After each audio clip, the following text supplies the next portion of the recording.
আসসালামু আলাইকুম। আসলে ডেলিভারি করেই ফিরছিলাম, হঠাৎই রাস্তার পাশে একটি আরবি বাড়ির সামনে আর কি। তো এই খেজুর গাছগুলো চোখে পড়লো। প্রথমে গাড়ি থেকে দেখছিলাম, কিন্তু আসলে কাছে না গিয়ে থাকতে পারলাম না। হ্যাঁ, দেখুন, মাশাআল্লাহ, ছোট্ট একটি গাছে কত শত শত খেজুর ঝুলে আছে। এই খেজুরগুলো এখনও কাঁচা, সবুজ রঙের, আর কিছুদিন পর হয়তো ধীরে ধীরে হলুদ ও লালচে বর্ণ ধারণ করবে, এরপর আস্তে আস্তে পেকে যাবে। আরেকটি গাছ, এই গাছটাতে দেখুন, এই গাছটাই আসলে হলুদ হয়ে গেছে, মানে পাকা শুরু করছে আর কি। তো আর কিছুদিন পরে হয়তো পেকে যাবে।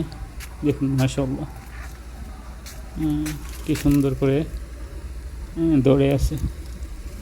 আসলে দেখলে ইচ্ছে করে খেতে, কি সুন্দর রঙগুলো। জালি দিয়ে ডেকে ডেকে দেওয়া হয়েছে যাতে ক্ষতি না হয় আর কি। আসলে আমি একটি পেরেই ফেললাম, কী করবো, খেতে ইচ্ছে করছিল, কসকসা হয়তো ভালোই লাগবে এই জন্য। আল্লাহ তাআলার অপূর্ব সৃষ্টি, একটি গাছ থেকেই মানুষের জন্য কত রিজিকের ব্যবস্থা করে রেখেছেন আল্লাহ তাআলা। আসলে আরব দেশকে খেজুরের দেশই বলা হয়। এই শত শত বছর ধরে এই খেজুর এখানকার মানুষের খাদ্য সংস্কৃতির একটি গুরুত্বপূর্ণ অংশ।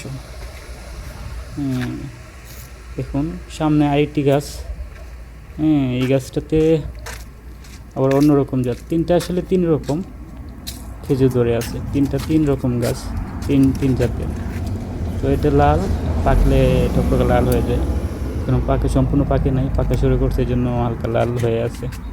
সম্পূর্ণ পাকলে লাল হয়ে যাবে। তো ভিডিওটি আপনাদের কাছে কেমন লাগলো অবশ্যই কমেন্ট করে জানাবেন, আর কেউ জেনে থাকলে জানাবেন আসলে কী জাতের খেজুর এগুলো। ধন্যবাদ সবাইকে।